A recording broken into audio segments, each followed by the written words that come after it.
असां नफ़्सियाती तौर ते ख़ौफ़ में वरितल हूंदा आहियूं, भव में वरितल हूंदा आहियूं त जेकॾहिं हीअ शइ हीअं थी वई त हिन जो नुक़सानु हेॾो थी वेंदो। त मां कल्ह किताब पियो पढ़ां वेठो त उन किताब में लिखियलु हो त जेकॾहिं तव्हांखे बद ऐं बदतर मां वधि में वधि चूंड करणी पए त पहिरियों त तव्हां सोचे ऐं बदतर जी चूंड कयो। ॾिसो त जेकॾहिं तव्हां को कमु कयो था पिया त उनजो आख़िर नतीजो छा निकिरंदो, या उन खे आसान तरीक़े सां ईअं सम्झाए सघिजे थो त हिकिड़ो माण्हू हुयो, उहो सरकारी नौकिरी जो कंदो हुयो त हिकिड़े ॾींहुं हुन सरकारी नौकिरी कंदे हिन कंहिंखां ज़रूरत जे बुनियाद ते पैसा वरिता, यानी रिश्वत वरिती। त उहा रिश्वत कंहिं माण्हूअ रिकॉर्ड करे छॾी, रिकॉर्ड जो करे छॾी त 2-3 ॾींहंनि गुज़रण खां पोइ हुन वटि हिकिड़ो माण्हू आयो। उन चयो त इहा जेका रिकॉर्डिंग आहे मां तुंहिंजे आला ऑफिसरनि खे ॾेखारींदुसि, अफ़सर्स खे ॾेखारींदुसि त तूं रिश्वत वरिती आहे ऐं तोखे जेको आहे सो सज़ा मिलंदी, तंहिंजे करे मूंखे 5,000 पंहिंजा ॾे त मां तोखे उन मां आज़ादु करायां।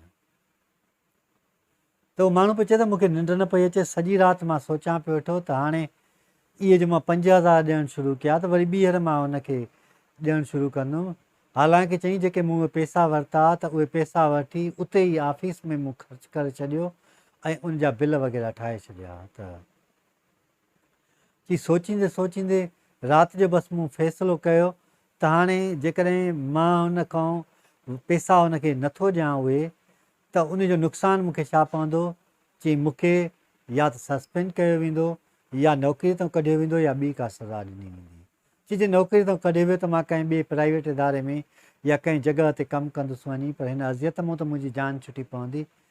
त हुन बद खां बदतर जी चूंड कई, यानी जेकॾहिं वधि में वधि मूंखे नौकिरी तां कढियो वेंदो त हुन छा कयो, ॿिए ॾींहं ते जंहिं हुन माण्हूअ चयोसि त मां तुंहिंजी इहा एप्लीकेशन या दरख़्वास्त खणी तुंहिंजे आला अफ़सर सां मिलंदुसि वञी, त हू सिधो ई ॿिए ॾींहं ते उन अफ़सर सां मिलियो वञी ऐं उन खे चई साईं हीअ मूंखां ग़लती थी आहे, मूं हेतिरा पैसा वरिता ऐं हीअ पैसा मूं हिन ऑफिस में ख़र्चु कया आहिनि, पर उहे ऑफिस में मां जेके ख़र्चु कया हुआ उहे मां बजट मां बैलेंस करे साॻी रक़म मां उन माण्हूअ खे ॾिनी आहे। तव्हां भले उन माण्हूअ खां पुछो। त उन अफ़सर जो पुछा कराई, जेको माण्हू ब्लैकमेल करे पियो त उहो त हिकु ठॻ हो। उन ते अॻ में ई जेको आहे सो केस हुयो हिकिड़ो, त हुनजी जान छुटी वई। त हुन बद खां बदतर जी चूंड कई ऐं उन मसइले खे आसानी सां हल कयो। त ख़ौफ़ सॼो कुझु असांजे अंदर में मौजूदु हूंदो आहे, असां उनखे महसूसु कंदा आहियूं ऐं उन खां निजात हासिलु करण जी कोशिशि कंदा आहियूं।